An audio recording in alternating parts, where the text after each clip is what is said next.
nos llegan cosas bastante graves. Y vemos que el objetivo, que es vivir sin dolor, dolor cero, es imposible que se cumpla, se le va a decir a la persona. Eso ya es una bandera roja. O sea, decir, oye, no te podemos ayudar. Personas con una cierta edad o con unos ciertos conocimientos básicos de la tecnología. Si esa persona controla WhatsApp, la podemos ayudar. Y abrimos un melón y aquí hay que eliminar el ego del entrenador. Coger una pesa de 5 kilos no es estar fuerte. Efectivamente, y de la misma manera que para controlar tu cuerpo, si tienes 40 años, me lo invento, no me sé la tabla de memoria, tienes que ser capaz de hacer 10 flexiones. 10 flexiones bien hechas. Vemos que las personas que tienen estos problemas, dolor lumbar, hernias lumbares, ciática, síndrome piramidal, principalmente vienen por dos vías. Uno, por sedentarismo, y el otro, una persona que es activa, que hace deporte. Ella sí iba de vacaciones y cuando volvía a casa se acordaba de los sitios en los que había estado donde le había dolido. Punto importante en personas con dolor es el proceso emocional de la persona. Si dices gilipolleces en redes sociales, te vas a tener que comer tus gilipolleces. Este es el podcast de Promovimiento. Bienvenidos un día más al podcast de Promovimiento. Yo soy Beltrán González, es el podcast número 7 de esta segunda temporada, el 19 del Global, y tenemos a un invitado que nos va a dar bastante juego para hablar de un tema concreto que ahora os desvelaremos, así que no me voy a demorar más. Bienvenido, Jaime. ¿Qué tal? ¿Cómo estás? Muy bien, Beltrán. Muchas gracias por invitarme a tu podcast y oye, pues aquí estamos, vamos a por todas. Vamos a tener una charla seguramente muy interesante. Tírame de la lengua, lo que quieras. Antes de empezar el capítulo de hoy, tengo que presentarte a nuestro patrocinador principal del podcast. Es el software de entrenamiento online Trainer Studio. Y para ser honestos, he pasado de ser usuario de esa aplicación a estar colaborando con ellos en el desarrollo. El objetivo que tenemos con este software es poder facilitarte tu negocio de entrenamiento online de la forma en la que optimices mucho más tu tiempo. Vas a tener hasta 3 usuarios gratuitos para que empieces con esos primeros pasos que siempre se necesitan a la hora de poder arrancar en cualquier emprendimiento, y aparte tengo que decirte que le hemos añadido una funcionalidad nueva que te puede ayudar a dar un salto todavía más grande dentro del control de estas asesorías, y es un cuantificador de carga, de manera que vas a tener muchísimo más control sobre todo lo que planifiques a tus clientes. Así que si estás en ese momento de necesitar un software para mejorar tu cantidad de tiempo disponible y poder alcanzar a un mayor número de clientes, te dejamos el link en la descripción para que tengas además hasta un 20% de descuento los 3 primeros meses. Y ahora comenzamos con el episodio. Vale, de primeras vamos a contextualizarte un poquito con unas preguntas rápidas para que todos los que nos estén escuchando tengan unos rasgos generales de dónde vienes. Venga, pues bueno, me llamo Jaime de la Hucha, soy de... Espera, perdóname, que son unas preguntas rápidas. Venga, vamos a ir picadito, ahora nos explayamos. ¿Nombre completo? Jaime de la Hucha. Eso de veros hechos ya. Lugar de procedencia. Soy de Madrid capital. Vale. Lugar de residencia. Ocaña, un pueblo de Toledo. Vale. Formación reglada. Pues formación profesional superior el TAFAT, de ahí pasé a la universidad, de grado en Ciencias del Deporte, en la Universidad Politécnica de Madrid. Después hice el máster en preparación física en la Federación Española de Fútbol, cuando pertenecía a la Federación Española, allí en la ciudad del fútbol de Las Rozas. Hice también un máster en nutrición para promoción de la salud, también en la Universidad Pública, en la Complutense. Y a partir de ahí, ya empieza la formación no reglada. Vale. Años de experiencia. Años de experiencia, pues unos 10 años de experiencia. Más o menos, es que hemos estado hablando antes, somos coetáneos. Más o menos. Y la pregunta más difícil de estas primeras, defínete con una palabra. Profesional. Vale. Perfecto. Pues ahora, ya que podemos tener un poquito el contexto general, me gustaría que nos dijeras quién es Jaime de la Hucha y qué es lo que hace. Bueno, pues Jaime de la Hucha no es más que es un chico que no deja de buscarse la vida. Es una de las cosas que más me gustan, no conformarme con lo que voy consiguiendo, sino, oye, esto que estoy consiguiendo, que va bien, ¿cómo puedo hacer que vaya mejor? Y en aquellos espacios donde veo que no soy competente, ¿cómo puedo comenzar a ser competente? Eso es un gen, por decirlo de alguna manera, que llevo muy dentro. Y desde hace años pues empiezas a estudiar, ¿no? Como acabo de comentar, de manera reglada, y empiezas ya con la formación no reglada, formación en valoración, formación de aquí y allá en entrenamiento, compartir con compañeros, y empiezas a crearte tu propio camino, y ahí es cuando me empecé a nichar, por así decirlo, en el sector de la salud a través del movimiento y el entrenamiento. Eso básicamente es un poco mi trayectoria. empecé trabajando de manera presencial, yo creo que como todos los compañeros, ¿no? Que salimos de la carrera, oye, queremos trabajar de manera presencial, entrar en un centro o en un equipo de fútbol, como yo empecé, vi rápidamente que no era mi mundo, sobre todo porque no dependía de mi trabajo, sino dependía más bien de con quién me relacionase para poder ir ascendiendo. Eso es algo que a mí personalmente lo probé y no me gusta, no es para mí, es lícito, pero no es para mí. Y entonces decidí irme pues, por mi cuenta a buscarme la vida como entrenador. Empezás de manera presencial. Que también te digo que por los años en los que nos estamos moviendo, que somos de años parecidos, habían pocas alternativas en ese momento al entrenamiento presencial, que no es como aterrizar ahora mismo en el mundo del entrenamiento en esos años que seguramente estamos hablando de 2013, 15 aprox. Sí, por ahí cuando salimos de la carrera lo único que hay es trabajar de manera presencial. Eso es lo que ha existido siempre. Justo. Y lo que existía, y está bien porque no hay nada como empezar, aunque ahora ya pasaremos a hablar, ¿no?, de tema online y demás. Aunque te vayas a dedicar de manera online, tienes que empezar por presencial, porque tienes que estar en contacto con la gente, tienes que probar tus conocimientos, tienes que validarlos, tienes que adquirir experiencia, y para eso el uno a uno con una persona, eso no se puede de manera online. ¿Que se puede de manera online hacer un gran trabajo? Ahora hablaremos de ello, por supuesto que sí, pero de manera presencial hay que tener ese contacto al menos de unos años para saber lo que es entrenar a una persona, ya sea de salud o sea de alto rendimiento. 100%, o sea, estoy completamente de acuerdo con ello. Y me gustaría, pues que, ya que nos has contado cómo empezaste, ¿cómo estás ahora? Bien, pues ahora tengo desde hace como unos 6 años que empecé mi propio proyecto totalmente online. Cuando yo empecé hace 6 años, en pandemia, que el online no existía, lo empezamos a crear, por así decirlo, y empecé a crear mi propio servicio online que actualmente, cuando empezó, era dirigido a salud. Mi cliente era una persona que quería tener salud a través del movimiento y del ejercicio. Y a partir de ahí me fui especializando, vi que era muy útil con personas con dolor de espalda y empecé a especializarme cada vez más, coger más experiencia con ese tipo de clientes, ese tipo de problemática, y a día de hoy pues tengo la empresa y el equipo que es Dale la Espalda al Dolor, en el que ayudamos a personas con dolor de espalda, con temas de hernias lumbares, ciática, síndrome piramidal, dolor en glúteo o similar, pues les ayudamos a vivir sin dolor para que puedan disfrutar de su vida, que para eso estamos en esta vida, ¿no? Para disfrutarla. Totalmente, y una de las cosas que tenía aquí apuntada para preguntarte es ¿por qué te nichaste dentro de esos apartados? Justo de L4, L5, L5S1, hernias y dolor de ciática. Sí. Pues por 2 puntos fundamentales. El primero de ellos porque empecé a ver que podía ser realmente útil, que estaba siendo muy útil, que me viera una persona con dolor lumbar y además tenía un diagnóstico de una hernia, y empecé a ver que como por mi manera de trabajar, con cómo lo estaba haciendo, era muy útil, la persona mejoraba un montón. Y el segundo punto era porque me gustaba. Y wow, es que ya no estoy entrando a una persona solo para que tenga salud, sino que además es que tiene un dolor lumbar muy fuerte, muy limitante en su día a día, que está a pastillas todo el día, y empezamos a trabajar y en unos meses a recuperar su vida por completo, que no se lo cree ni la persona. Entonces ahí es cuando ves, ostras, esto mola, o sea, soy útil y además me encanta.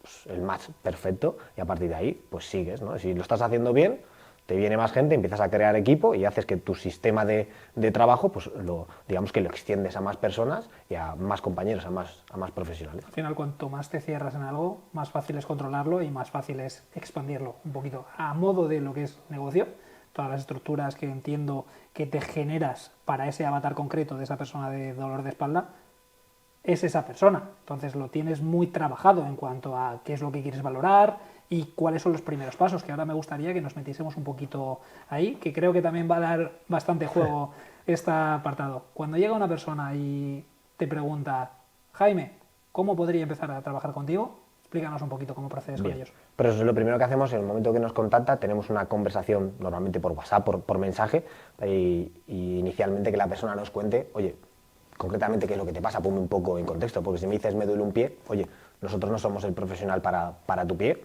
te podemos derivar a algún compañero que conozcamos, pero si ya me dices, oye, tengo dolor lumbar, tengo una hernia L4, L5, tiene ese diagnóstico, oye, muy bien, pues ¿qué has tratado de hacer para solucionarlo? Cuéntame un poquito, perfecto, 2, 3 mensajes, oye, perfecto, pues vamos a tener una entrevista, vamos a tener una conversación como estamos teniendo tú y yo ahora ya a través de mi equipo, ya no las hago yo no puedo estar en todos lados, y es el equipo en el que te recibe en una entrevista para que le puedas contar bien en detalle tu caso.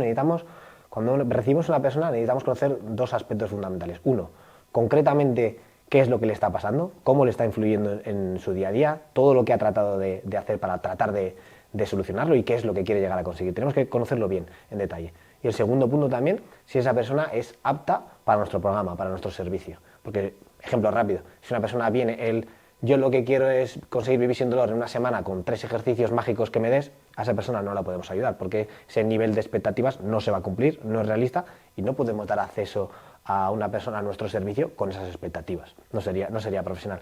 En cambio, si en ese segundo punto la persona viene con la idea de, ok, me lo tengo que currar, me tengo que dejar de pinchazos, de infiltraciones, de pastillas, y me tengo que poner a construir mi salud desde la base, ok, esta persona está dispuesta a construir su salud, está dispuesta a trabajárselo, a esta persona la podemos guiar, perfecto. Y entonces le damos acceso al programa, si la persona quiere, se le da la opción. Bien. Ese es el primer paso. Esto es un punto muy importante el que acabas de abrir, porque desde mi punto de vista, el online no es para todos los perfiles de personas, también, porque implica una serie de cuestiones y me gustaría que nos contases cuál es tu punto de vista respecto de esto y si tienes marcadas algunas banderas rojas para decir, oye, es que no me interesa coger a esta persona porque sé que no va a encajar dentro de este formato. Bien, pues la primera bandera roja es justo la que te acabo de decir. Si la persona tiene un nivel de expectativas de magia, vengo buscando la magia y en una semanita que esté solucionado, eso es una bandera roja, no te podemos ayudar. Con ese nivel de expectativas no te podemos dar acceso, no sería, como he dicho, no sería profesional. Otra bandera roja, pues por ejemplo, sería si realmente nosotros vemos que no la podemos ayudar por el problema que tiene. O sea, si tienes 2 operaciones encima, tienes una prótesis, tienes una fijación de las vértebras, toda la columna, y es que nos llegan cosas bastante graves, y vemos que el objetivo, que es vivir sin dolor, dolor cero, es imposible que se cumpla, se le va a decir a la persona. Eso ya es una bandera roja, o sea, decir, oye, no te podemos ayudar. Otra cosa es, como podemos hacer a veces, dependiendo ya del caso, de, oye, en tu caso, por tus condiciones, porque tienes una fijación de las vértebras, no es realista poner un 0 de dolor como objetivo. Si es realista, en pasar de un 8 de dolor, por ejemplo, que tienes, bajarlo a un 2, 3 de molestias. Eso sí es realista, según mi experiencia. Pero la persona lo tiene que saber antes de que nosotros comencemos a ayudarla, si la persona acepta esas condiciones. Eso sería también, por ejemplo, una bandera roja. Tampoco ayudamos, por ejemplo, a un chaval de 12, 13 años, personas menores o personas de 80 años que no se pueden mover de la cama, que también nos llega a 80 años, y también personas de 40, 50, 60, que directamente por el problema que tienen están en cama, tumbadas, y no mejoran con nada, las pastillas, ni pasa una semanita ya, oye, se pueden incorporar, no, inmovilización total, esa persona es que ya es bandera roja de operación, no te podemos ayudar. O sea, por mucho que tengamos la entrevista y tú me recibas desde tu cama, te vamos a atender, pero si estás en esa condición y no estás mejorando, pasados unos días no te puedes ni levantar, no te podemos ayudar así, no te puedes poner a hacer ni siquiera unas respiraciones y un pequeño ejercicio de movilidad, estás en la cama desde hace 10 días, tampoco te podemos ayudar. ¿Sí? Totalmente. Uno de los puntos que te iba a decir yo son las creencias limitantes que puedas tener al respecto de ello, porque al final deberías hacer un proceso demasiado grande de educación a esa persona cuando tú lo que necesitas es ponerte a empezar a entrenar y no cuestionar tanto lo que se hace, sino ponerte a hacerlo. Y por otro lado es la autonomía. El hecho de personas con una cierta edad o con unos ciertos conocimientos básicos de la tecnología, aunque se lo pongamos muy fáciles, muchas veces eso se complica. No sé si te has encontrado algún caso. Ahí es el punto. Mira, el nivel, por ejemplo, con la tecnología es, ¿tú controlas WhatsApp? Todo el mundo controla WhatsApp hoy en día. A las personas de 60, 70 años, mi padre que va a cumplir 80 años, controla WhatsApp. Si esa persona controla WhatsApp, la podemos ayudar, porque la aplicación que utilizamos y cómo funciona, aparte de la aplicación y cómo funcionamos, si tú tienes un nivel de uso de la tecnología como un WhatsApp, eso lo vas a poder utilizar. Te va a llevar 2 o 3 días de, mira, esto es una cosa nueva y aquí está esto y aquí está esto. Ya está, ese es el nivel. Ese en realidad no es un freno, no es un obstáculo a poder entrar y a que te podamos ayudar con el servicio online. Es más la creencia, como bien decías, de, no, es que esto online no es para mí. Y hay gente que se dice eso con 40, con 50, con 60 años. Hay personas que nos escriben, oye, mi padre tiene 70 años, ¿controla WhatsApp bien? Sí, él con las tecnologías lo maneja, perfecto, lo vamos a poder ayudar y les ayudamos. O sea, podéis ver en mi perfil de Instagram, en la página web, que está con mi nombre, Jaime de la Hucha. Que vamos a dejarlo todo en la descripción abajo. Perfecto. Podéis ver a personas por ejemplo, como Elisa, de 65 años, ya habrá cumplido creo que 66, que en el servicio sin ningún problema.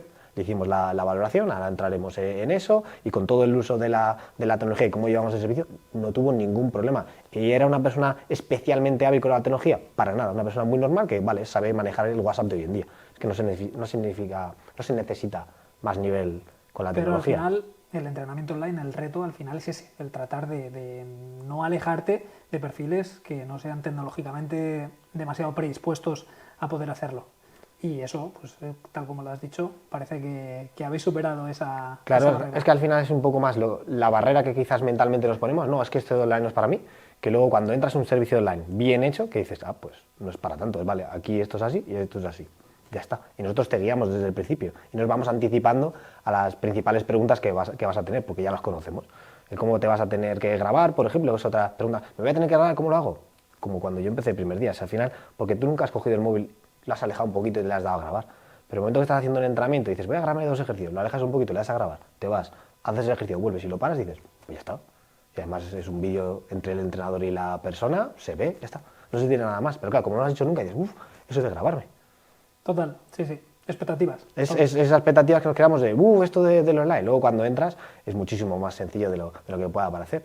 En realidad no hay una barrera tecnológica. Podemos ayudar a una persona de 20 años, 30 años, 40 años, 50 años, 60 años y 70 años. A partir de 70 años, yo que recuerde, no he tenido ningún cliente de 75 o 80 años. Pero sí tenemos clientes de 65 o 70 años y sin ningún problema. ¿Manejas WhatsApp?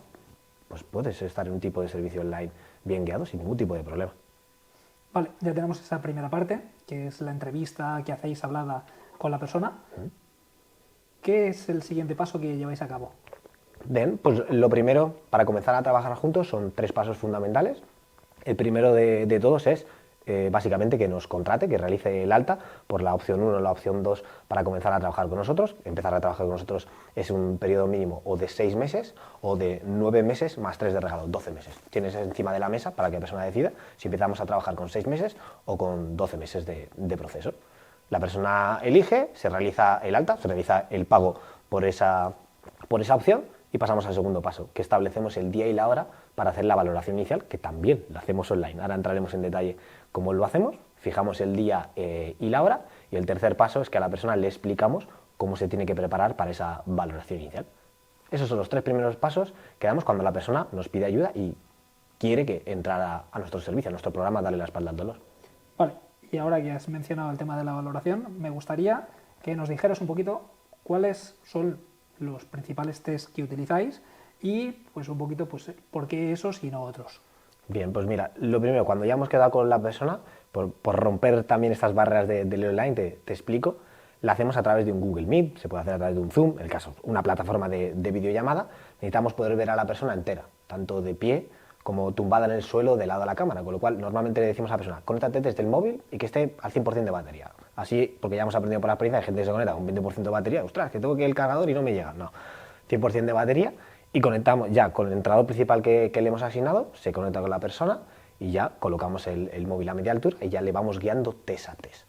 Y empezamos desde, si no recuerdo más, son 14 test y vamos desde global hasta analítico, por así decirlo. Empezamos básicamente con una valoración postural, que básicamente es que se coloque de frente, de espaldas y de lado, y nosotros hacemos capturas en pantalla para después analizarlo, ¿vale? en el informe que crearemos para la persona y su posterior explicación en vídeo. A partir de ahí pasamos ya a unos test globales, como puede ser una sentadilla, como puede ser un two-touch, bajar a tocarse los dedos de los pies, sentarse en una silla y extender la rodilla para ver las rotaciones de cadera con la rodilla, si está alterado o no. Por ejemplo, una persona que tiene un gran problema de atasco en orientación anterior de la pelvis, su pelvis está atascada en un movimiento y no sale de ahí, no va a poder extender la rodilla por completo. Va a querer hacerlo, pero se va a quedar ahí pillado, o si consigue extender normalmente va a compensar y se va a echar para atrás o se va a mover. Ahí pues el entrenador tiene que estar atento a las compensaciones que se van dando en cada test, ¿vale? Pues de sentado pasamos también a tumbado en el suelo y analizamos las rotaciones de cadera, el ASLR, el hip flexion, ¿no? Las flexiones de caderas, el levantamiento de la pierna, rotación externa y rotación interna de cadera. Pasamos también a la flexión de hombro, la rotación externa y la rotación interna de hombro y la abducción del hombro. Al principio hacíamos algún test más, sí. ¿Qué pasa? Que con la experiencia empezamos a ver que algunos test nos sobraban. que al principio que íbamos cruzando la información de esos globales y ya veíamos por dónde iba el tema, lo confirmábamos con esos test que te acabo de decir, más analíticos, más de rotación de cadera, más de levantamiento de la pierna, más del hip flexion, la flexión de cadera, y empezábamos a correlacionar y decíamos, es que este test, ya me están sobrando. ¿Por qué voy a hacer una valoración más larga que el cliente está ahí, no nervioso, pero sí en plan, ostras, esto no me lo han hecho nunca, tampoco hay que alargarlo en demasiado, tardamos 35 40 minutos, más que suficiente, y vimos que lo podíamos acortar y sacar la misma información y poder sacar una buena conclusión y, por tanto, una buena intervención para comenzar el proceso con la persona. Una de las cosas también que has dicho ahora mismo y que creo que es muy importante es el no valorar por valorar, porque sobre todo cuando ya se tiene la experiencia en un campo determinado y estás viendo que en los puntos críticos iniciales esa persona no es competente, por mucha información que puedas recabar después, es que primero tiene que pasar por ese primer paso para luego que lo otro tenga un poquito de relevancia y peso. Efectivamente, aquí abrimos un melón y aquí hay que eliminar el ego del entrenador. Tú no estás llevando a cabo tu servicio, no estás ayudando a la persona por ti, ni porque le hagas 25 test y seas el mejor entrenador del mundo. Que no digo que esté mal que le hagas 25 test y tú sacas tus conclusiones y relaciones, pero eso te importa a ti, entrenador. Entonces tu servicio es para la persona y a la persona al final la tienes que valorar, tratarla bien, irla guiando en cada punto. Por ejemplo, un detalle importante a nivel de servicio es el cómo le vamos haciendo, perdón, el orden de los test que le vamos haciendo no es tan porque sí. Pasamos de que está de pie a que está sentado, a que está en el suelo, para no provocar que la persona vea el suelo. Ahora ponte para arriba, ahora siéntate, ahora para arriba, ahora siéntate. No, entonces la mareas. Esos son los pequeños detalles de la experiencia. Efectivamente, entonces los vas colocando de tal manera que al cliente le sea lo más sencillo posible. Y ya con la experiencia vas viendo, vale, si aquí en la sentadilla me ha compensado nada más iniciar el movimiento, y ahora en el two-touch nada más iniciar el movimiento hay otra compensación, ya sé que esta persona va por un atasco en la orientación anterior de la pelvis, por decirte algo, que es lo que pasa ahí, y digo, vale, ya sé. Cuando pase a los test de rotaciones de cadera, de movilidad de cadera, me va a dar esto y me va a dar esto seguro. Si no, algo no está encajando o no lo estoy analizando bien ese test. Y ya vas cogiendo experiencia y dices, vale, si veo algo aquí, esto y esto, al final veo esto, perfecto, ya lo tengo, a la persona le pasa esto. Ya tenemos el camino para comenzar a mejorar. Totalmente. Y una vez que hemos hablado un poquito de esto, me gustaría que nos comentases cuáles son los factores que desde tu experiencia son los mayores predisponentes hacia la manifestación del dolor de espalda, aún sabiendo, para que quede claro, aún sabiendo que la postura no es predisponente directo del dolor, pero la experiencia dice, por lo menos sesgada de las personas que nos vienen, que si se empiezan a acumular cositas, esas cositas van a salir por algún lado. Efectivamente, se van acumulando esas compensaciones que va adquiriendo la persona y al final se van viendo, de manera visual en la postura, se van viendo. A medida que vas acumulando más compensaciones, más notable es a la vista en su postura de la persona. Pero no es solo la postura, como bien has dicho. Analizamos la postura, bien, en la postura vemos esos 2-3 detalles que podemos ver y decimos, vale, a ver cómo se ven reflejados en los diferentes test. Y entonces pasamos a los test. Por eso primero hacemos posturalmente, decimos, mira, está un poquito echado hacia adelante, entonces el reparto de la carga a nivel pélvico no va a estar bien, y mira, este hombro derecho está más bajo que el izquierdo. No el izquierdo más bajo, está solo el hombro derecho más bajo que el izquierdo. A ver qué está pasando. Y entonces después ves la sentadilla, ves el tutás, ves el otro y el otro, y dices, mira, claro, tiene esa postura porque esto y esto y esto no va bien. No es solo analizar la postura, al final, de toda la información que recoges, le tienes que buscar el sentido, tienes que analizar.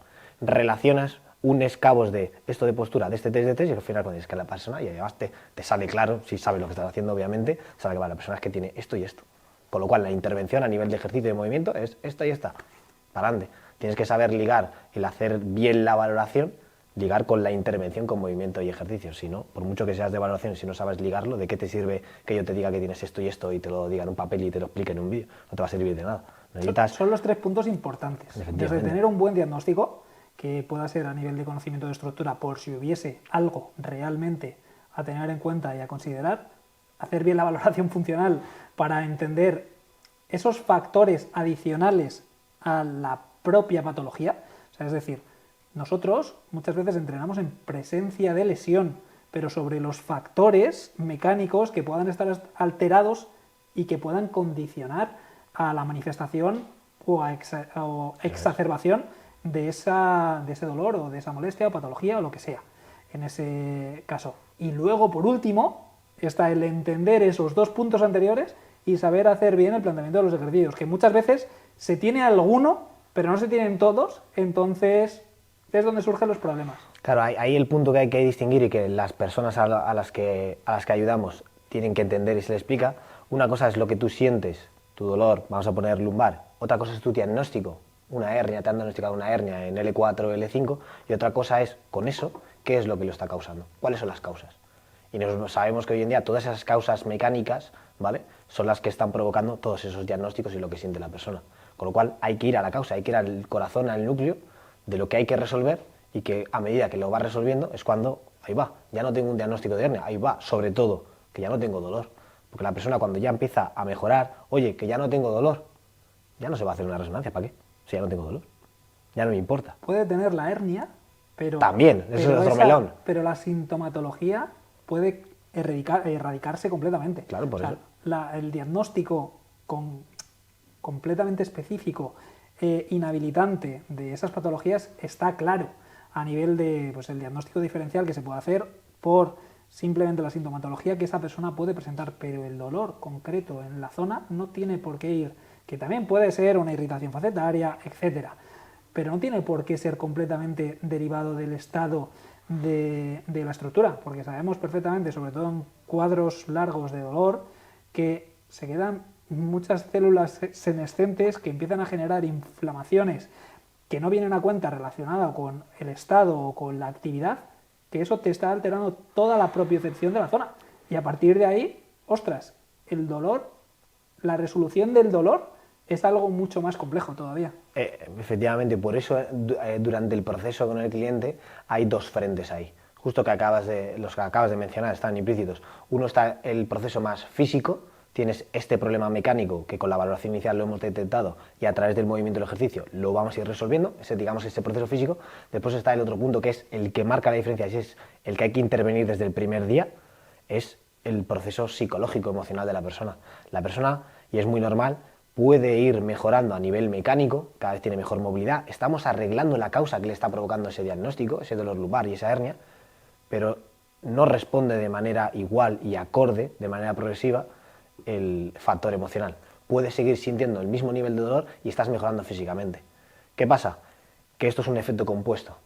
Tú estás notando que estás mejorando, me siento más móvil, cuando me levanto por la mañana tengo menos rigidez o ya no tengo rigidez, pero sigo con el dolor, pero ya estás notando esa pepita de oro que nosotros decimos, ya estás notando que te levantas bien, no como antes. Durante el día puedo hacer más cosas, cuando me siento ya casi no me duele, ya vas notando que a nivel de movimiento y sensaciones vas mejor, pero a nivel emocional y a nivel de señal del dolor todavía seguimos ahí arriba, porque eso, uno, hay que trabajarlo primeramente, como estoy diciendo ahora, hay que decírselo a la persona, que sea consciente de que son como dos procesos separados, van de la mano, pero van separados, aunque parezca un poco diferente. No, yo lo comparto completamente de esa misma forma. Y a partir de ahí hay que irle avisando a la persona de qué es lo que puede ir ocurriendo. Tú puedes estar mejorando a nivel físico y a nivel emocional y esa señal del dolor, que haya subidas y bajadas. Esas recaídas, esa montaña rusa que decimos a veces, son normales durante el proceso y hay que decírselo a la persona.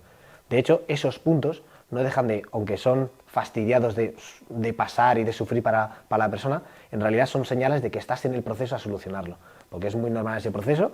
Imagínate una persona que está con un 8 de dolor, si lo ponemos de 0 al 10 en una escala, te estás al 8 de dolor, para llegar al 0, a lo mejor en ese proceso de 6, 9 meses, a lo mejor has pasado por 2 recaídas. Vas mejorando, vas bajando la señal y de repente, pum, una semana para arriba.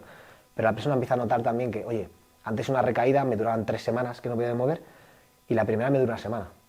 La segunda recaída me duró 2 días y la última ha sido solo una tarde y no me he tenido que tomar ni pastillas ni nada. Simplemente he seguido con mi plan de acción que tenemos pautado, he seguido haciendo mi día a día, he seguido las pautas y ahí es cuando se ven esas mejoras.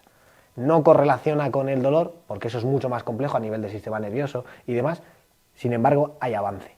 No es el mismo avance a nivel físico, no es el mismo avance a nivel psicológico, sin embargo los dos van avanzando.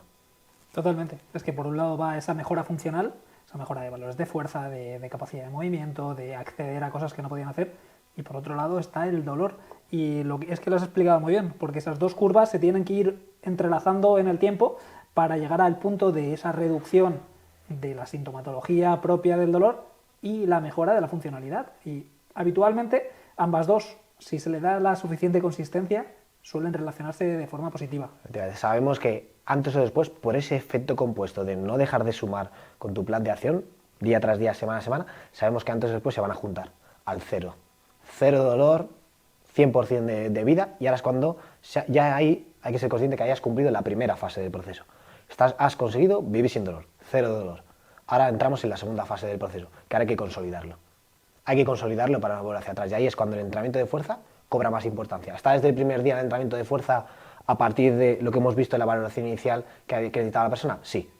Sin embargo, ahora en fase 2, todavía más importante. Hay que ponerse fuerte de verdad, y la persona también tiene que saber qué es estar fuerte. No es musculitos del gimnasio, ¿no? Que rápidamente una persona que no es entrenador, si le dices fuerza y tal, pues hoy en día todavía es como, vale, el fuerte del gimnasio. No, la persona tiene que saber objetivamente qué es estar fuerte. Y ahí es cuando le puedes plantear, pues mira, a nivel de movimientos, a nivel de ejercicios, según tu edad, nosotros tenemos una tabla según la edad de la persona y los diferentes ejercicios, movimientos, unos cuantos, para que la persona se haga una idea. Oye, pues si tienes tal edad, a nivel de flexiones tienes que ser capaz de hacer, vamos a poner, típica tabla de la CSM. Eso es. No es de la CSM, no recuerdo bien, pero yo crucé varias información. Al final... Nosotros la utilizamos, de hecho. O sea, claro, los procesos de valoración utilizamos esas métricas porque se tienen que comparar. O sea, es que precisamente lo que tú estás diciendo. Les tenemos que educar que coger una pesa de 5 kilos no es estar fuerte. Efectivamente, y de la misma manera que para controlar tu cuerpo, si tienes 40 años, me lo invento, no me sé la tabla de memoria, tienes que ser capaz de hacer 10 flexiones. 10 flexiones bien hechas, no de cualquier manera. Igual con las dominadas, igual con una sentadilla que va correlacionado con el peso más o menos que tienes que mover. Un peso muerto, un bilateral, unilateral. Son al final una serie de movimientos básicos que todos los entrenadores conocemos y que la persona tiene que saber más o menos a dónde tiene que tender. Si a ti, según tu edad, te da que tienes que ser capaz, me lo vuelvo a inventar, 7 dominadas y no puedes hacer ni una, no estás fuerte. Ahora, de todos esos, si en todos los cumples, menos en uno, que son las dominadas, que con las dominadas no, estás fuerte. En menos uno estás en los valores, ya está, no hay ningún problema. Estamos hablando de salud, no del rendimiento, de irnos a pum, pum. Eso es otro terreno. La persona, insisto, tiene que saber que es estar fuerte para ir cumpliendo en esa fase 2 esa consolidación de esas mejoras. Entonces hablamos no solo de un servicio y un enfoque de entrenar a la persona, sino entramos en un enfoque de transformar a la persona, proporcionar una transformación y guiarle a la persona hacia esa transformación de vivir sin dolor y consolidarlo en el tiempo con la ganancia de esas de fuerza, y que la persona ya por todo ese proceso se lleve ese hábito de antes no entrenaba o no entrenaba bien sin saberlo, que no hay ningún problema, no todos sabemos todo, lo que sabemos de entrenar somos los entrenadores, no la gente de a pie. Sin embargo, lo que va haciendo es, se va cogiendo ese hábito de, vale, ya sé lo que es entrenar de verdad, bien, para poder tener salud normal, correcta, y sé que si sigue haciendo respiración así, movilidad así, activación así, fuerza así, alcanzando más o menos estos niveles de fuerza con esta tablita de ejercicios, de movimientos que son los ejemplos, si yo voy por ahí, es muy difícil que me pase algo. ¿Te puede pasar algo? Como a mí el primero que me puede pasar algo, por muy en forma que esté. Pero si voy cumpliendo eso, muy raro que vuelva a tener el mismo problema. Entonces le has proporcionado una transformación de verdad. Le has solucionado el problema, has recuperado su vida por completo, y como ha adquirido esos hábitos es una nueva persona, ahí está la transformación, ya no va a volver al punto cero. Si la persona no hace ni caso, simplemente, que hay personas también, oye, yo lo único que quiero es vivir sin dolor, fase 1, perfecto, y chao, no necesito más, no os quiero más, perfecto, también está bien, decide la persona. Que ahí entramos también en la persona es responsable de su salud, no nosotros. Exacto. Nosotros te guiamos. Vas por aquí, por aquí. ¿Te surge esta pregunta? Te la respondemos, te seguimos guiando. Oye, yo no quiero hacer eso, no quiero entrenar a fuerza. Vale, muy bien, pues entonces no te podemos ayudar. Sigue por tu cuenta, no hay problema. El que decide es la persona porque la salud es de la persona, no es nuestra. Y eso también es una parte educativa en los dos frentes. El entrenador, desde mi punto de vista, tenemos que saber que no somos los responsables de la salud de los demás, pero sí somos agentes de cambio. Y la persona tiene que saber que la salud es su responsabilidad. Y para eso entra el movimiento, el entrenamiento, la alimentación, hidratación, todos los descanso, sueño, recuperación, los pilares de la salud que todos conocemos y que hay gente que se empeña en trabajarlos y otra que no. Pero, insisto, responsabilidad de cada uno. Sí, sí, totalmente. Y no puedes acabar este episodio sin saber qué es Pro Movimiento Academy. Hemos generado una comunidad que te va a aportar conocimiento a 3 niveles si te dedicas a la recuperación de lesiones. El primer nivel son los cursos que me he ocupado personalmente de generar una estructuración para que tengas una idea muy clara de cómo llevar a cabo esa recuperación de la lesión, desde la contextualización de la estructura, de las diferentes lesiones que se puedan dar, al establecimiento de las fases y criterios de superación de cada una de las fases de estas lesiones. El segundo nivel son las actualizaciones que vamos a tener mensuales con profesionales de primer nivel. Vamos a tener un webinar mensual con una de las personas de referencia en un área determinada para que nos explique las nuevas actualizaciones o formas de llevar a cabo esos abordajes que muchas veces se pueden llegar a complicar. Pero aparte, vamos a tener una sesión de resolución de dudas al mes con uno de los profesionales de primer nivel en esos temas concretos. De esa forma podrás trasladar todas esas dudas que te puedan surgir a lo largo del proceso en ese momento a esa persona y que te la resuelva.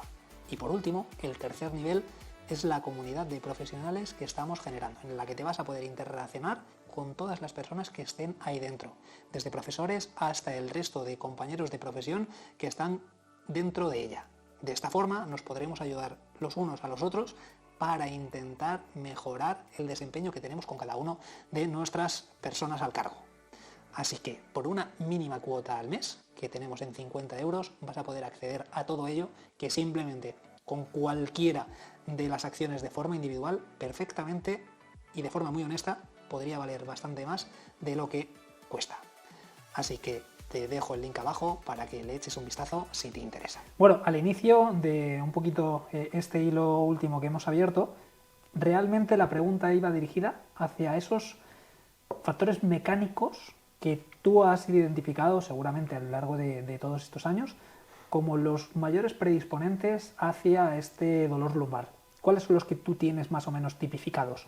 Vale, pues bueno, primero a nivel general vemos que las personas que tienen estos problemas, dolor lumbar, hernias lumbares, ciática, síndrome piramidal, principalmente vienen por dos vías. Uno, por sedentarismo, y el otro, una persona que es activa, que hace deporte, y o bien o lo hace demasiado deporte, se pasa, o bien el que hace lo hace mal sin saberlo. Normalmente se juntan las dos, hace mucho y mal. Entonces empiezas a adquirir compensaciones. Uno por no moverse y otro por moverse demasiado y mal. Y entonces vienen las compensaciones. Si las dividimos por... Bueno, las compensaciones se pueden dividir según tu ISA, tu predisposición respiratoria, que es estrecho amplio, se puede saber, porque de la respiración sabemos que parte absolutamente todo en el cuerpo humano, el movimiento parte de la respiración, entonces sabemos que puedes tener unas predisposiciones.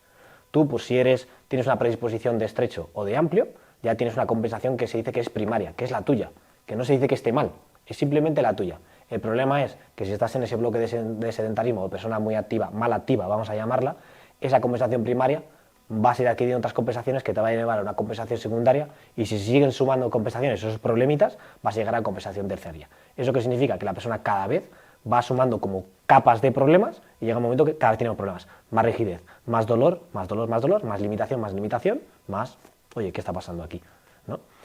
Eso, digamos, de manera general, por ponerlo, digamos, un poco en contexto. A partir de ahí, si entramos en qué es concretamente, mecánicamente, qué es lo que le está pasando a la persona, por el cúmulo de esas compensaciones, que está perdiendo movilidad la persona. Eso es a lo que, o sea, pérdida de movilidad, ¿en qué estructuras más o menos que identificas? Sobre todo, vemos que se lo está llevando fundamentalmente el centro del cuerpo, que es la pelvis. Si algo le pasa a tu pelvis ahí con las caderas, la columna, que es donde se inserta, donde es la base, ¿no? La pelvis es la base de la columna, pues entonces ya va a empezar a haber problemas arriba de la pelvis y abajo de la pelvis. Por eso, esas hernias L4, L5, L5, S1, que son las dos últimas vértebras, son las más comunes, porque son las primeras que están al lado de la pelvis, son las primeras que se lo llevan todo.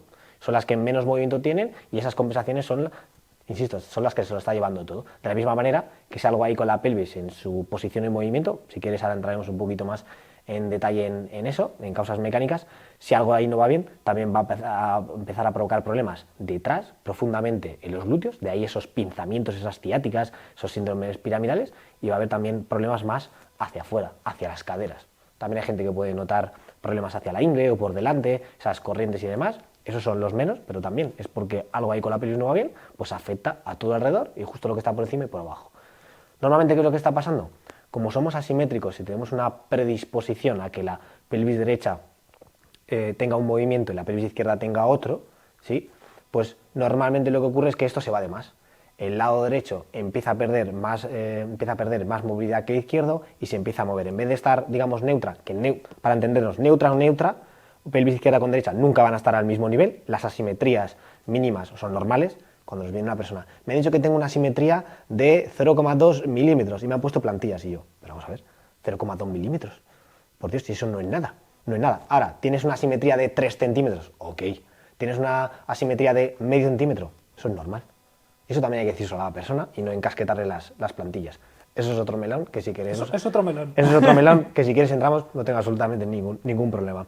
Hay que ganarse la vida desde la profesionalidad y desde el conocimiento y no desde el de te encasquillo unas plantillas y vuelven 6 meses. ¿Que eso sea lo que hacen todos los podólogos? No. Eso será el que se siente ofendido, entiendo. A partir de ahí, si hay algo en la posición de la pelvis, ¿qué pasa? Pues entonces ya entramos en qué orientación de la pelvis le puede estar ocurriendo causa mecánica a la persona. Y podemos ver ahí que puede tener una orientación sagital, una oblicua o una... ya no me acuerdo, porque otra lateral, perdón, que es la más difícil de salir. Como ya no estoy tanto en la operativa del día a día de hacer las valoraciones y diagnóstico, ahí ya está el equipo, pues tengo que recordar algunos detalles. Pero la sagital, la lateral, que es la más difícil de sacar a la persona, y la oblicua. ¿Cómo podemos diagnosticar? Nosotros no diagnosticamos, eso lo hace el médico, palabra diagnóstico como tal está reservado para el ámbito sanitario, el ámbito médico, pero sí podemos decir que podemos concluir cuando los test que le hemos hecho, según los resultados de cada test, podemos concluir cómo se está comportando esa pelvis por esos movimientos, esos test, entonces podemos concluir qué orientación de la pelvis está sufriendo la persona, si es que está sufriendo alguna. Sí, totalmente, describir. Entonces, por recapitular un poquito y darle orden, porque creo que esto es algo que realmente va a aportar bastante valor a la gente que nos está escuchando y que tenga interés en el tratamiento de la espalda, has hablado de la orientación un poquito de la caja torácica, en cuanto a si es narrow o si es wide. No sé si eso lo quieres desarrollar un poquito más, porque creo que puede generar algo también de interés y puede que incluso algo de controversia. Has hablado de la movilidad de la cadera como agente directo sobre esa espalda baja y has hablado también de uno de los factores que creo que es muy importante a tener en cuenta, si la persona es sedentaria o si es demasiado activa y si la mecánica de desplazamiento, movimiento, de ejecución de sus ejercicios es adecuada o no es adecuada. Entonces, me gustaría, por traerlo un poquito más para acá, si tienes alguno más concreto, como un déficit de fuerza aquí, un patrón de, me lo invento, de extensión de cadera X. No, básicamente lo que necesita la persona que le valoremos son esos puntos claves, como he comentado, el tema de la postura para nivel visual, que es lo que nosotros a simple vista podemos ver, y cómo se correlaciona los test de movimiento que le pasamos a la persona. A partir de eso es lo que necesitamos para saber qué es lo que necesita la persona. ¿Para qué le vamos a hacer un test de fuerza si está viviendo con dolor y ahora mismo no necesita generar fuerza? Necesitamos, dicho rápidamente, ayudar a arreglar a la persona, ayudar a solucionar esa causa mecánica, y a medida que vamos solucionando esas causas mecánicas, que la persona puede moverse con libertad, sin restricciones, sin limitaciones, es cuando ya podremos trabajar la fuerza. Y que le queremos hacer un test de fuerza, se lo podríamos hacer. No me refería a un test de fuerza como un levantamiento de 5 RM de sentadilla, ni mucho menos, pero al final hacer una sentadilla no deja de ser un comportamiento de fuerza, porque tienes que vencer una resistencia. Me iba más a identificar déficits de fuerza en algunas de las estructuras clave, como puede ser el glúteo, de cara a esa manifestación del dolor de espalda. Lo que vemos es que con esas causas mecánicas que tenemos, por ejemplo, como he dicho, con la orientación de la pelvis, si hay una orientación de la pelvis, los glúteos no se van a poder activar bien. Ya hay un déficit de activación. No necesitamos saber concretamente el numerito de déficit de activación del glúteo derecho. No lo necesitamos, ya sabemos que no está funcionando bien porque tiene una orientación lateral, por ejemplo, de la pelvis. Entonces, ¿de qué me serviría el numerito de la fuerza? Sería ego de entrenador. Porque sé que como tiene una orientación lateral de pelvis y le hago este análisis del glúteo derecho, me sale que el glúteo derecho tiene una baja activación y no sé qué, y me sale tal numerito de fuerza. ¿Para qué quiero yo eso? Si lo que estoy ahí para la persona. Tiene esto, y entonces iniciamos este camino a través de movimiento y ejercicio para solucionarlo. Y después ya lo que esté correlacionado, que es necesario, y lo que necesita la persona, que es necesita ganar fuerza. No necesita saber que su glúteo se activa a tal número o a menos número. Eso es para nosotros. No, totalmente. No iba, no sé si no me he explicado bien exactamente, no iba exactamente por ahí, sino, pues, como lo estás diciendo tú. Tengo una orientación o predisposición de la pelvis X que me hace que una cadera entre mucho peor en juego que la otra. Sí. Y justo, oye, cuando he empezado a cubrir ese o déficit de trabajo o mejora de posicionamiento o llámalo X, esa persona empieza a referir bastante más descenso dentro de su molestia o dolor. Claro. Eso ese es el punto clave. En el momento que sabemos la causa mecánica, empezamos a trabajar sobre ella. Trabajamos sobre ella a nivel de respiración, porque como he comentado antes, es donde parte absolutamente todo. Si la respiración va mal, va a ir todo mal. Va a haber una cascada de compensaciones antes o después en el tiempo y vas a tener problemas. Hay que trabajar la respiración, pero ¿en qué posición?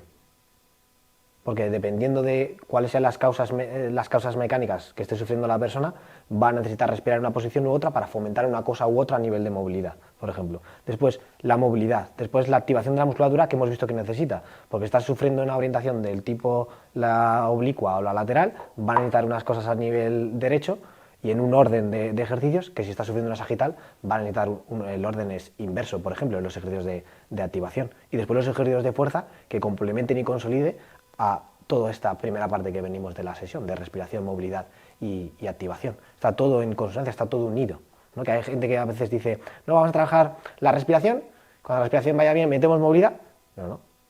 No. Respiración, como necesitas, la movilidad que va ya a complementar esa respiración y la que necesitas, metemos ahora la activación, bueno, nosotros hacemos al revés, primero activación, después movilidad, todo se va complementando y cuando ya he hecho, vamos a decir, como ese calentamiento, que no es calentamiento, estamos ya trabajando, es cuando ahora meto 2 bloques de fuerza, pero ya esa sentadilla, ese peso muerto, ese lo que sea, dirigido y digamos adaptado a lo que hemos visto que necesita mejorar la persona. Y esa sesión de 12, 13, 14 ejercicios está todo dirigido a lo que hemos visto en la valoración inicial que necesita la persona. Está todo dirigido hacia la persona. La persona no necesita saber el numerito de fuerza, sé que no me has preguntado eso, pero creo que es un ejemplo muy claro. La persona no necesita saber un numerito de fuerza, la persona necesita sentir que cada vez se encuentra mejor. Por eso también vamos valorando, hacemos que la persona valore todos los domingos, de media a lo largo de esa semana que termina ese domingo, qué nivel de dolor ha sentido. Y vamos viendo en el medio largo plazo, no en el corto, cómo una persona de 8 o 9 de dolor va pasando el proceso con sub y baja, pero vamos viendo que la tendencia es positiva. Y la persona no solo lo va sintiendo, sino que además le mostramos esa evolución, esa gráfica, y le decimos, mira, tú misma, te has ido valorando, y mira, después de 3 meses, de un 8, estás en un 4. Porque sabemos que alrededor de los 3 primeros meses hay un descenso de dolor entre un 40 y un 60%. Hay gente que bate récord y hay gente que va más despacio, sí, cada uno tiene su proceso. Pero de media sabemos que los 3 primeros meses hay una reducción del dolor del 40-60%. Y si lo muestras al cliente, mira, llevas solo 3 meses y ya tienes un 50%. Si sigues con el plan, ¿qué crees que puede pasar en otros 3 meses? ¿Y en otros 3? ¿Y en otros 3? Ese es el punto, también hay que hacérselo ver a la persona se va sintiendo, pero una vez que se va sintiendo mejor, empieza a olvidar. Antes toma pastillas y ya no las toma, y dice, fulanita, que con esto que me estás diciendo, ¿tú te das cuenta que antes te tomabas un Enantium todos los días para dormir? ¿O que ni siquiera te hacían efecto? ¿Que estabas con la lírica, que estabas con la pregabalina, que estabas hasta con morfina? ¿Que llevabas 3 infiltraciones al año? ¿Y ahora nada de eso? Que sigues con dolor, que de un 8 estás en un 4, pero ahora estás en un 4 y no tienes nada de eso. Eso también la persona se olvida rápido, hay que hacérselo ver. Y la persona dice, ostras, es verdad, es una manera de hacérselo ver. De la misma manera que también, por ejemplo, un test que hemos hecho que es el to touch, ¿no? Bajar a tocarse la punta de los pies, vemos con las personas que digamos están muy rígidas, normalmente están muy rígidas, le vas enseñando esa comparativa a lo largo de los meses y le vas haciendo ver de manera visual, wow, antes llegaba a nivel de las rodillas y ahora llego hasta el suelo. Y todavía tengo un poquito de dolor, joder, pero no lo he mejorado. Y lo veo en la gráfica y lo veo en la imagen comparativa que me acabas de pasar, que la acaba de pasar su entrenador. Eso es lo que necesita la persona. Necesitamos hacérselo ver y la persona lo agradece mucho. Estás ahí para guiarla.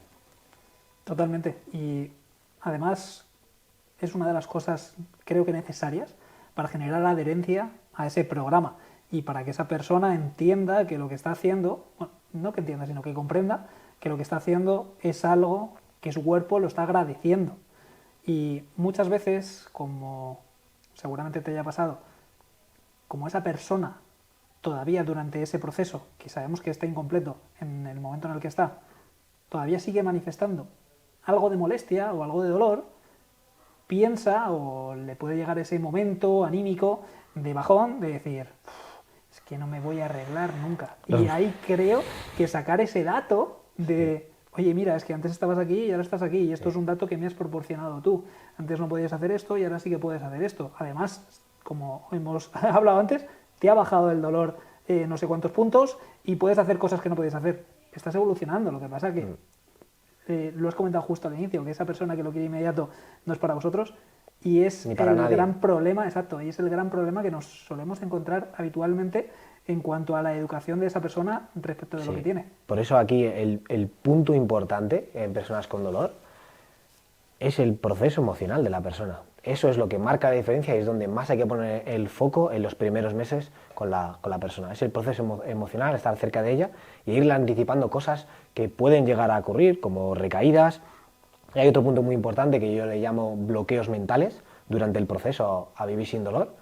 De hecho, dentro de nuestro programa hay una clase que es con este título para que la persona sepa cuáles son esos bloqueos mentales durante el proceso y que va a tener que enfrentar. Antes de entrar en el proceso hay muchas personas que tienen el bloqueo de yo tengo una hernia y si no me opero no me voy a arreglar. O yo es que como tengo 45 años, 55 años, la edad modo excusa que te quieras poner, esto es para siempre. No, es que me han dicho que es crónico. Señora, señor, crónico solo significa que usted lo sufre desde hace más de 6 meses. Crónico no significa que es de por vida. Otra cosa es que tú te lo pongas como pantalla por delante de, no, como es crónico, pues al sofá. Bueno, pues usted sabrá. Volvemos a, es su responsabilidad, su salud, ni la de nadie más. Entonces, bloqueos durante el proceso, unos son esos. Cuando empiezas el proceso es, joder, yo he visto gente que mejora en darle la espalda al dolor, pero igual mi caso es especial, igual yo no.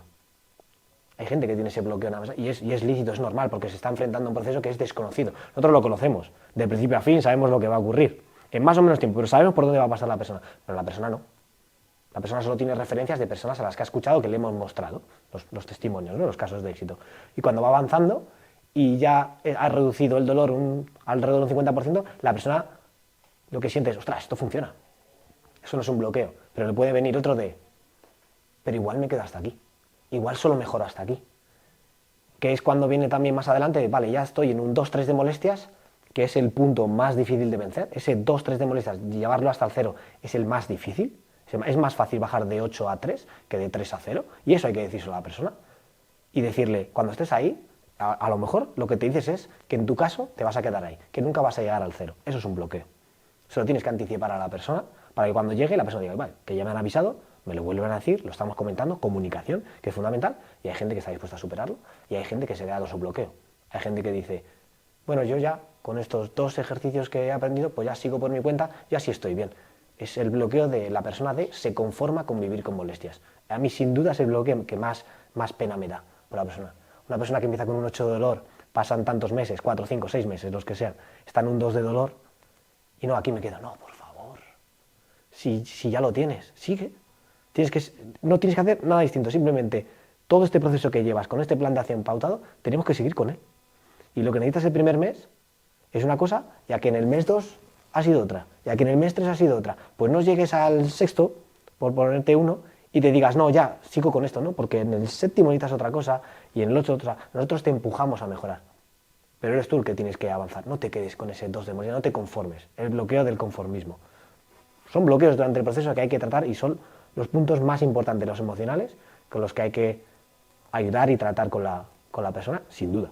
Totalmente, porque los que hayáis trabajado con dolor lo sabéis, los que todavía no lo habéis hecho, es algo que te voy a contar la experiencia personal que tuve con una persona con dolor de hombro de más de 5 años y no te digo que entró en depresión cuando se le quitó el dolor, pero una de las cosas que me decía es que se sentía que le faltaba algo, porque continuamente estaba acostumbrada a tener el run run en la cabeza del dolor de hombro y prestarle atención. Entonces cuando se eliminó fue tengo un vacío, o sea, tengo un vacío, es algo que yo no he vivido nunca más en la vida. Exacto. El dolor es una casuística tan propia, tan personal, y que se tiene que trabajar a nivel psicológico en cuanto a entender un poquito todo lo que implica, que es algo realmente complejo. Es complejo y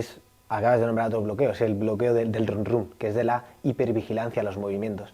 De hecho, hace 2 días, en una entrevista para la comunidad de las personas que ayudamos en darle la espalda al dolor, entrevistamos a Luisa y una de las cosas que comentaba era esto, el run run de levantarse a ver cómo va a estar hoy y poner el pie en el suelo y decir, con dolor, y ya empieza el día. Y también decía que ella se iba de vacaciones y cuando volvía a casa se acordaba de los sitios en los que había estado donde le había dolido. No se acordaba de dónde había estado comiendo, no se acordaba que había disfrutado, que había visto, no, se acordaba de cuando me senté aquí me dolió, cuando hice este movimiento aquí me dolió, se acordaba de los dolores y eso ya no le ocurría. Tenía una hipervigilancia a los movimientos que es normal porque estás viviendo con dolor y estás diciendo, ostras, durante muchos años. Durante muchos años. Y esos son, por ejemplo, en la entrevista inicial, cuando la persona nos comenta y le vamos haciendo preguntas, ¿no?, para conocer su contexto, qué le está pasando, ahí es cuando tenemos que detectar y detectamos si la persona tiene este bloqueo, tiene ese bloqueo de hipervigilancia, de cuando me agacho, cuando me incorporo, cuando voy a coger esto, voy a coger lo otro. Esta persona está hipervigilando, lo está teniendo en cuenta en demasía o no. Al final normalmente lo va a tener. Son hábitos, igual que el fumador que siempre fuma cuando se bebe su café, estás acostumbrado a hago una acción, me busco a ver si se me ha manifestado o no se me ha manifestado dolor. Entonces el romper ese hábito, como el perro de Pavlov, o sea, implica tiempo y ese ejercicio mental de decir, venga va, no te vuelvas loca, Eso no es. te vuelvas loco. Eso es, y házselo ver a la persona. Nos ha contado, porque nosotros lo que hacemos, todo lo que nos cuenta la persona, nosotros tomamos nota y cuando se le asigna a un entrenador, todo lo que hemos comentado en detalle en la entrevista, esa información la tiene su entrenador principal, su coach, y ahí es cuando, oye fulanita, que tú antes para agacharte te lo tenías que pensar. Y ahora me estás diciendo que te has agachado y te has levantado como un acto normal y has seguido con tu día a día. ¿Has visto fulanita? Todavía seguimos con dolor, pero has visto que antes estabas vigilando esos movimientos y ahora no. Es esa pepita de oro que nosotros le decimos, y la persona dice, ostras, volvemos otra vez a cada excusa, a la persona hay que ayudarla para que a nivel emocional vaya para arriba. Con esos detalles, con esas comparativas de test, con esa gráfica del dolor, con esos detalles de su día a día que te va contando y dices, ¿ves? Antes no lo tenía, o sea, antes lo tenías y ahora no tienes esa hipervigilancia. Y la persona es cuando va recogiendo sus propias pepitas de oro diciendo, yo también, la vas ayudando en ese proceso emocional, la vas ayudando cada vez más, las tienes que elevar. Se tiene que elevar el aspecto emocional y en consecuencia irá más rápido la bajada del dolor. Totalmente, hay que hacer buenas esas pequeñas victorias. Eso es. Y Jaime, creo que es un tema también bastante importante la divulgación en redes sociales.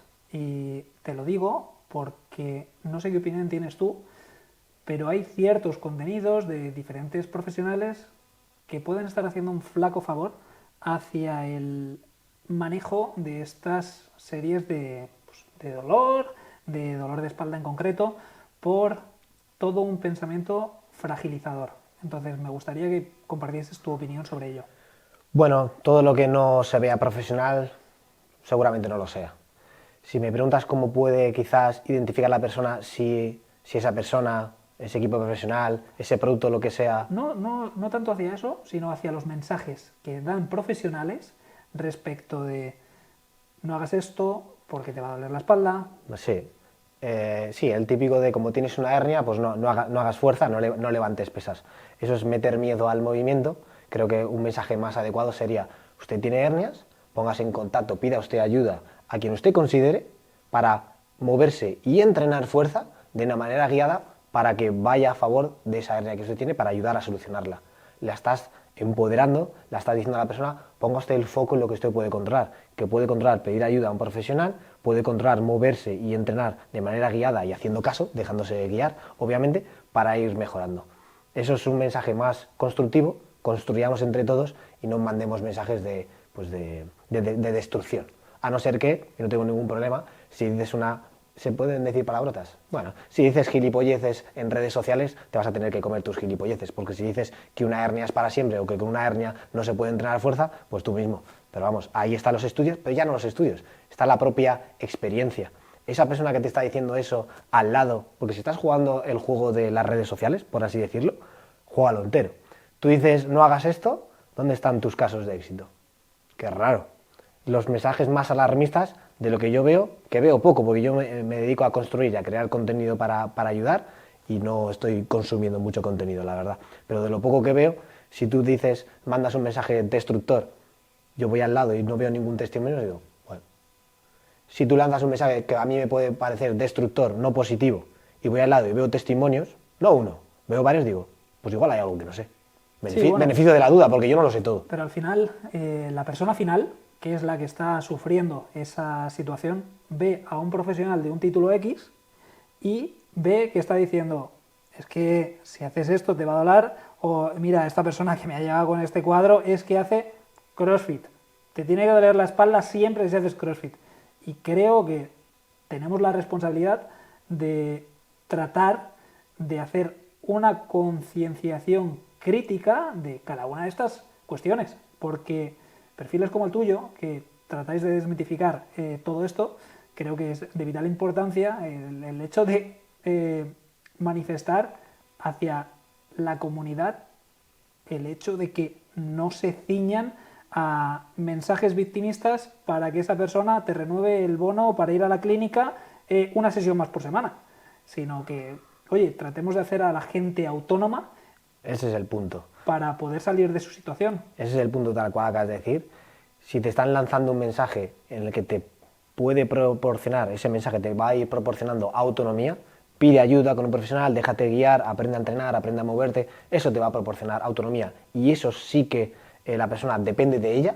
En cambio, si te está, entre comillas, vendiendo algo que te va a hacer dependiente, me tienes que comprar mi producto, me tienes que comprar mis plantillas y vuelven 6 meses, me tienes que comprar esto y lo otro, te está haciendo dependiente. Pero yo creo que es una cosa muy sencilla para el cliente final, es, con todo esto que hay en redes sociales, hay personas que conectarán contigo, hay personas que conectarán conmigo, con Darle la Espalda al Dolor, y otras personas con otros profesionales, y eso está bien. Ahora bien, de lo que vea, vale, yo conecto con fulanito, bien, tiene casos de éxito, porque está en el online, está en la red, está jugando el juego del online, fantástico, pues todo. Y en el juego del online hay lanzar mensajes y hay proporcionar evidencia de lo que estás diciendo funciona.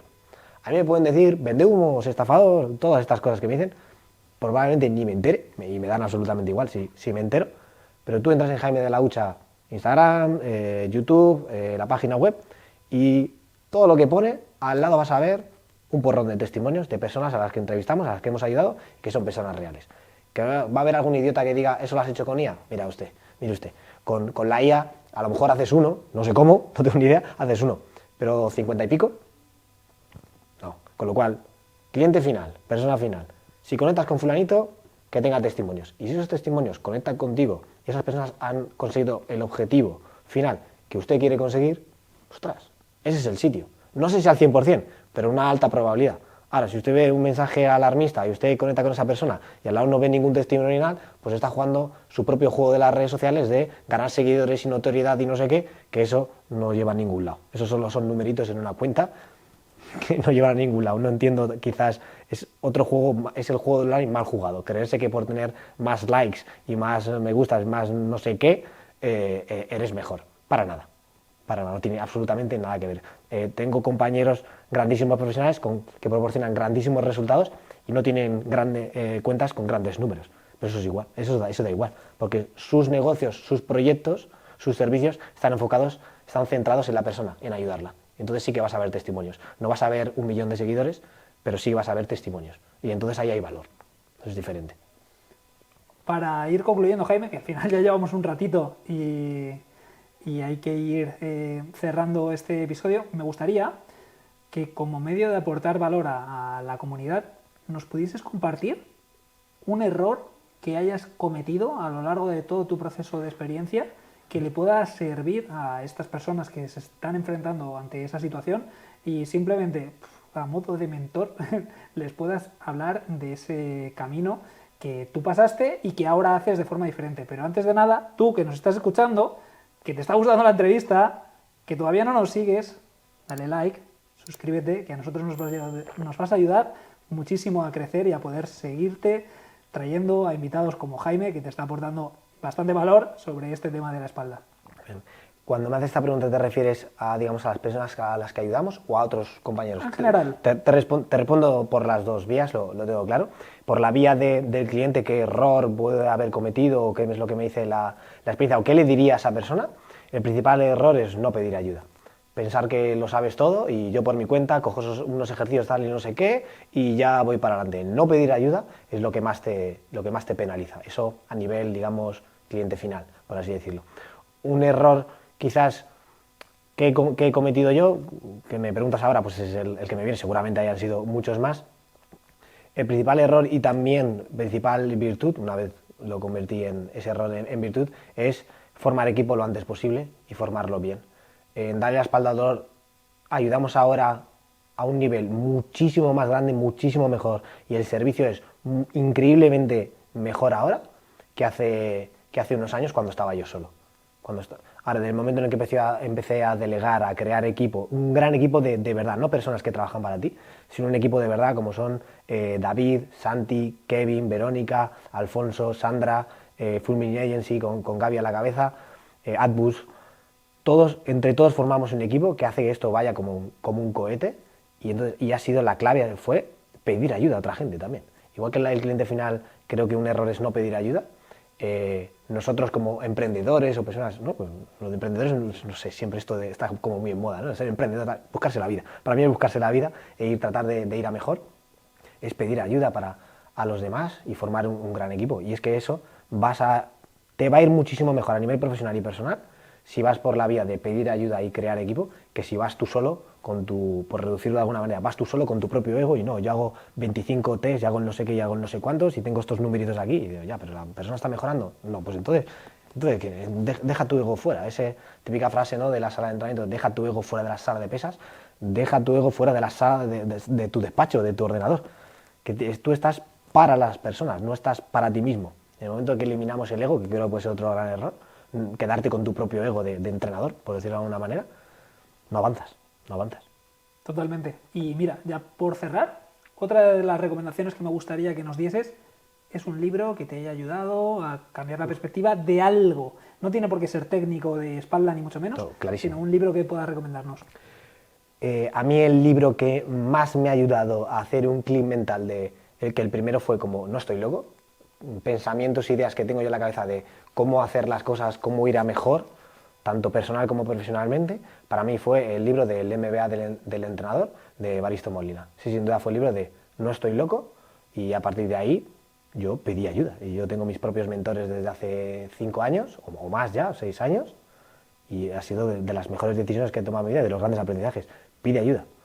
Pide ayuda. ¿Tienes un problema personal? Pide ayuda, que tú no sabes todo. ¿Tienes un problema a nivel profesional? ¿No sabes cómo llevar un centro? ¿No sabes cómo crear tu propio servicio presencial, online o híbrido o como sea?